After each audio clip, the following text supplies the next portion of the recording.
हरे Krishna. Stress को अगर आप मैनेज कर पाएं तो ये आपको बहुत फ़ायदा कर सकता है, लेकिन जब हम उसको मैनेज नहीं कर पाते हैं तब ये बहुत नुकसान भी करता है।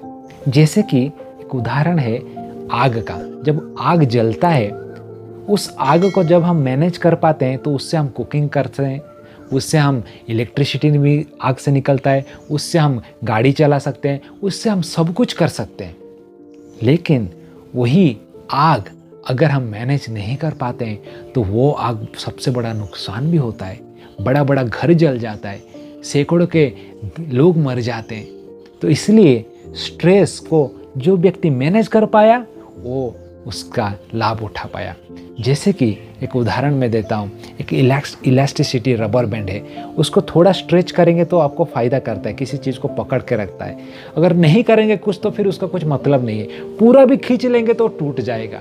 उसी तरह 3 प्रकार का जोन रहता है। एक जोन है कंफर्ट जोन, दूसरा जोन है स्ट्रेच जोन, तीसरा जोन है पैनिक जोन।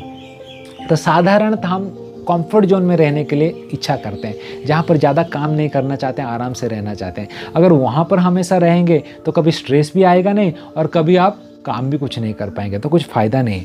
इसलिए जब कंफर्ट जोन से थोड़ा बाहर आते हैं, स्ट्रेच जोन में आते हैं, वहाँ पर व्यक्ति अपना जो एफर्ट को स्ट्रेच करता है, एफर्ट डालता है और फिर हमको रिजल्ट मिलता है। लेकिन कभी कभी वो स्ट्रेस के इतना ले लेते हैं कि हम पैनिक जोन में चले जाते हैं, तो फिर बहुत नुकसान हो जाता है। एक उदाहरण देता हूँ, जैसे कि अगर स्टूडेंट से पढ़ाई कर रहा है, हमेशा अगर वो कंफर्ट जोन में रहेगा तो कभी अच्छे से पढ़ाई नहीं करेगा और कभी अच्छा रिजल्ट भी नहीं ला पाएगा।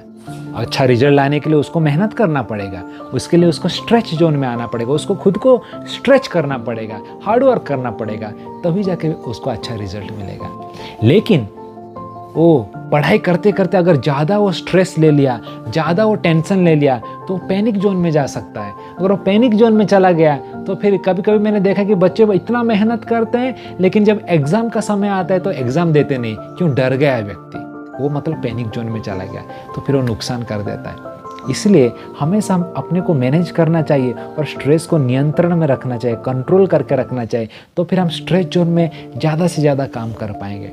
जैसे कि उदाहरण आता है, एक बिल्डिंग का उदाहरण आता है। देखिए, बिल्डिंग बहुत बड़ा है लेकिन उसके नीचे एक फाउंडेशन रहता है जो कि बिल्डिंग को पकड़ के रखता है। जब कितना बड़ा साइक्लोन भी आए, जिसका फाउंडेशन जितना बड़ा है वो बिल्डिंग उतना सेफ है। तो ये जो फाउंडेशन क्या है? ये फाउंडेशन है आपका चरित्र, आपका कैरेक्टर, आपका मोरल वैल्यू, आपका स्पिरिचुअलिटी। जिसका स्पिरिचुअलिटी कनेक्शन जितना स्ट्रांग है, वो बिल्डिंग के ऊपर जितना भी साइक्लोन रूपी स्ट्रेस आएगा वो बिल्डिंग कभी गिरेगा नहीं, उसको सहन कर सकता है। इसलिए स्ट्रेस को अगर आपको मैनेज करना है तो आपको फाउंडेशन को डीप रूट करना पड़ेगा। आत्मा और परमात्मा के बीच में संपर्क को स्थापना करना पड़ेगा। उसको कैसे करेंगे? भगवान का गीता, भागवत का ज्ञान पढ़ के, भगवान का नाम जप करके, भगवान का प्रसाद ग्रहण करके। जब आप ये सब चीज़ करते हैं तो अपने आप आपका आत्मा और परमात्मा के बीच में एक घनिष्ठ संपर्क हो जाता है। फिर देखिए, जीवन में कितना भी तनाव आए उसको आप सहन करके आगे बढ़ सकते हैं और हमेशा जो स्ट्रेस है उसको मैनेज करके आप उसका फायदा उठा सकते हैं। हरे कृष्ण।